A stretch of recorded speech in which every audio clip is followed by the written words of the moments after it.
Hi everyone and welcome to the latest episode of GTA Fancast from Wolves Fancast on YouTube.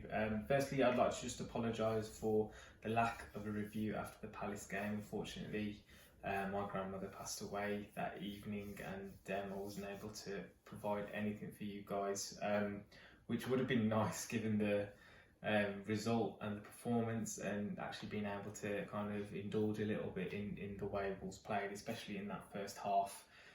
That got us that 2-0 victory. Alas, I'm now going to be bringing you a review of the Leicester City defeat yesterday, courtesy of a Jamie Vardy penalty.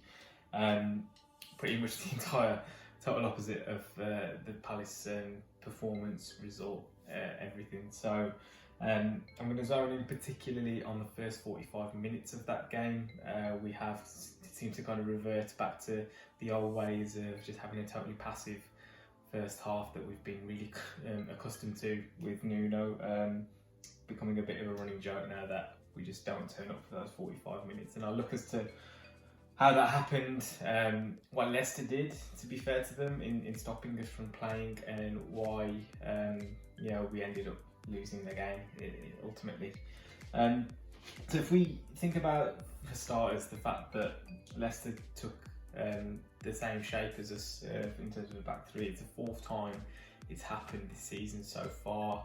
You've got teams like Sheffield United who would do that as a matter of course, but this is very much a reaction from Leicester to our own approach. And as they say, imitation is the best, most sincere form of flattery. So it's a credit to Nuno and the coaching staff that they actually felt the need to adapt their system to the way we play. The trouble being that they seem to perform it to a higher standard and implement their own ideas better than we did, especially in that first half.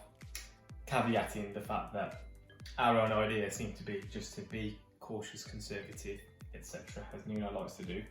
But there were a couple of things that Leicester did specifically to try and stop us from playing. As you can see here, we're set out in the shape. Conversely, I've put Wolves in the blue magnets, which will become apparent as I start to bring up graphics relating to the fixture, and Leicester in the red. Now, the one thing that they started to do from minute one basically was really push up quite high onto us. The wing backs were very important to that.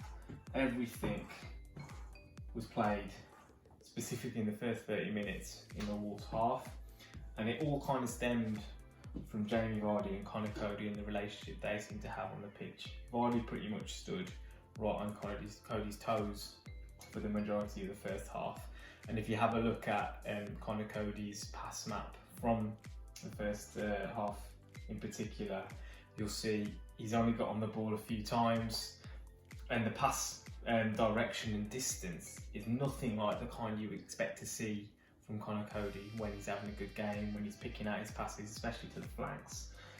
So this kind of relationship between him and Vardy and the wing backs being really kind of tight to our own wing backs stopped that flow of passing out to the flanks that we like to see on a regular basis.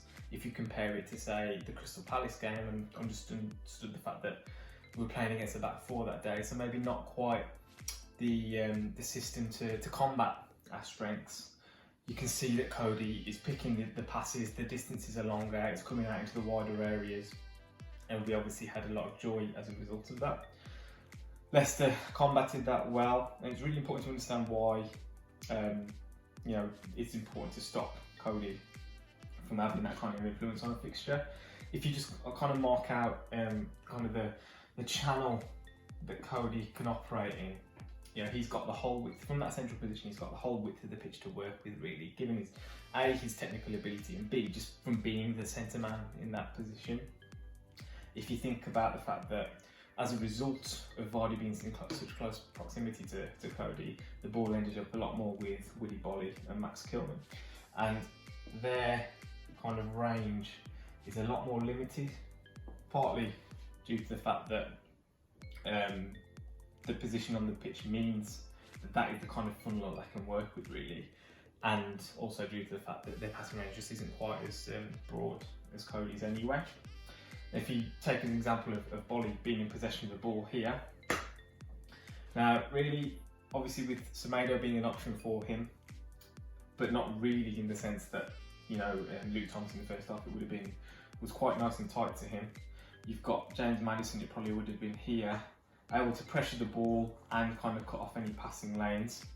Then Donker, you know, not really the kind of guy to come pick up the ball in the half turn and start spraying passes. He didn't really come towards the ball enough to do that. So really, you're asking Ruben Neves to probably come out here, in which case Vardy can obviously cut off that channel, and Dennis Pratt can just come and close him as well. Or you're expecting Neto to then offer an option in short, where you've got Mendy or Tielemans in there to kind of offer some pressure as well, and allow that centre half to come tight. Now what ended up happening was a lot of balls were just kind of played into that space there, asking for the forwards to kind of spin in behind, or Semedo, if he managed to make a run in behind Thomas, try and spin in there as well. And it felt a little bit desperate and just kind of, you know, hopeful rather than an actual method to get us up the pitch and start creating chances. Now, I'll go back to the point as well. Because of Cody's lack of possession, Ruben Neves was kind of then taking on the responsibility to kind of build the play a little bit more. And what that ended up meaning was he dropped nice and deep to pick up the ball. He actually had more touches on the ball than any of our players in that first half. But again, the Leicester team can just push right up. Now, what that ends up meaning, a lot of passes were going astray. Fundamentally, we was making bad, unforced errors. You know, we had 73% possession, pass completion, I think, in the first half, which is just not good enough for a team with the ambitions that we seem to have. And as well, we're not really in a position to break with these guys, Neto, Jimenez, and Pedence, all dropping in far too deep. And Leicester were just on top of us. Anytime we got the ball in those kind of positions, they were straight onto us, really intense with their press, and we just couldn't get out in that first half. I think I looked at the figures, and I think there was 14 passes into the final third in the first 30 minutes specifically, which is nothing given the calibre of players that we have in our system. And frankly, the lineup that Leicester came to the table with as well, I don't think this is the strongest Leicester team. We know that they had injuries, you know, the likes of Ndidi, Pereira, Castagno all missing. They weren't a team to strike fear into your heart, but allied to the fact that Nuno was being conservative and Leicester were pressing quite high onto us, you know, it all kind of brought together this kind of absolute, well, there's no other word for it, it's a shit show of the first half. Now, I've spoken previously about Wolves being a little bit more ambitious and just braver on the ball, and that being a way of us within the system that Nuno insists on playing, that kind of being the way forward in terms of progressing the way we play and looking to create more and more chances. And I think he's got the players there to do it. We just don't seem to be, you know, ambitious enough and brave enough on the ball at the moment, in much the way that the Leicester seem to do. Now, there was a lot of cancelling out of each other in this game. There weren't that many chances created overall, and we seem to have a few decent ones, nothing clear cut really in the second half. But I think there's a lot to be said for just being a bit braver and the way it impacts an opposition and how they treat you. And the concession of the second penalty was a really good one for me to kind of highlight this. Now, Johnny Evans has the ball in this kind of area, and what you found, if you have a look at the Leicester touch map of their front three, Maddison, Pratt and Vardy, while they weren't necessarily getting into the box, a lot of it was in this kind of, you know, final third, just in front of the back three, in tight areas, and they were playing passes, they were like really fizzing passes straight into the likes of Pratt. I think if you have a look back at the concession of the first penalty, rightly or wrongly, you know, the ball's fizzed into Pratt here. He manages to combine with Justin, gets into this kind of part of the pitch, and he's there as a result to put the cross in and then obviously win the penalty. But it doesn't happen if you then don't play in these really tight spaces. Obviously, then Donker and Neves are around, you've got your 3 centre halves there, but you still got to try and make the ball get into those areas, because otherwise there's no pressure, there's no need for defenders to start committing themselves, making decisions, and like you said, you've got to make the defence make a decision. I think it played into part of the reason why we ended up conceding the second penalty as well. So, like I say, Johnny Evans had the ball up here, no pressure whatsoever, and it all obviously came down to positioning down the left-hand side. Now, what I found interesting was the fact that, as we all saw the ball end up with Ait-Nouri and Justin together in the penalty area, but what would normally, it's very rare that Wolves kind of get dragged out into, these kind of positions from centre-halves specifically, but there's a big gap between Cody and Ait-Nouri, which Kilman had vacated because Dennis Pratt was in here, available for that pass between the lines, which he'd been receiving quite often in that game. Now, if he isn't getting that ball because the pass isn't coming, Kilman doesn't go and get tight to him because he doesn't need to. He's not expecting that ball to go in there. So why not just keep yourself nice and steady in that solid shape and keep keep your box well covered. But he goes in there. Now, Justin then makes that run, which obviously brings Ait-Nouri into this kind of area. And the pass wasn't actually that great. It was decent. And he makes Ait-Nouri make a decision.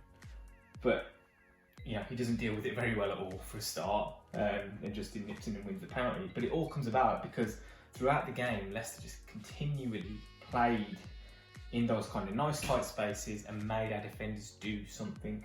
And we just didn't impact Leicester's defence enough in that first half at all. If you look at the touch map now in comparison of Jimenez, Neto and Podence, you're scattered all over the place. There's touches in the corners, but this spot of the field, again, is really sparse. And, none of our work, was really happening in the most important, threatening part of the pitch. Again, defensively, I can't really say we did too much wrong. I knew we didn't have the most comfortable game. Kilman, Cody and Bolly were okay. Jamie Vardy didn't really have a sniff in that game, did he? Apart from the penalties. And it wasn't until Harvey Barnes came on that they actually had a clear-cut chance to score after, late on in the second half when in theory we're chasing the game. But when you're not playing into these forwards in tight areas around the box and they're not getting on the ball and committing defenders and making them make a decision, it's an easy game for a defender. Everything's in front of you. You're not worried about having to commit to go and tackle someone and give away a free kick or a foul. And that's why, rightly or wrongly, again, if VAR has done us over, that's why Leicester, with a little bit of pressure, not too much, but just constantly putting the ball into areas you don't want the ball to go into as a defence, we're able to go and earn 2 penalties out of that first half. But it's a great concern for me. I'm going to be honest. The way that he's approaching these games at the moment, it's Leicester aren't Liverpool, they aren't Man City, they aren't even Chelsea to a certain extent. They haven't got that kind of fear factor in them. They've been in decent form, of course. But with the players at our disposal, we should not be going there and fearing them in the way that we did. There's no home advantage really, apart from the dimensions of a pitch and how much difference can there be from one pitch to another at Premier League level these days. You don't have to go to an away ground and quiet the fans at the moment. Like just go out there, play your game to the best of your ability, like we did against Palace. And actually, I don't think fans would necessarily mind losing a game if it meant we felt like we had an impact. And again, we've allowed 45 minutes to pass without laying a glove on the opposition, which just isn't acceptable. And that's just me being frank at the moment. But look, we've got 2 weeks to stew on that now, and that's what we've had to deal with, which isn't the greatest feeling in the world as a fan. But we've got Southampton coming up. They're another high pressing team who are going to try and get onto us at every opportunity. don't necessarily play a back three. Obviously, we'll see if they decide to make a decision and react to it, to our shape. But it feels like teams are really figuring us out at the moment. And Leicester weren't great. They didn't have to be great to beat us, which is the scariest part of this. They didn't play that well, but it was again the whole whenever you and there's a line from the pod that I really enjoyed after the game from the Fancast guys that whenever you're in opposition against Wolves, you always feel like you're in the game. And that's what we allow teams to feel. We never ever feel like we're going to put them away and put them to bed. And that's why we got beat 1-0 this week. So I hope you enjoyed that review, guys. I hope you agree with me, to be fair. If you don't, obviously leave a comment. Let's have a discussion about this. But I think there's real cause for concern at the moment about Wolves. So like, subscribe, and let me know what you think.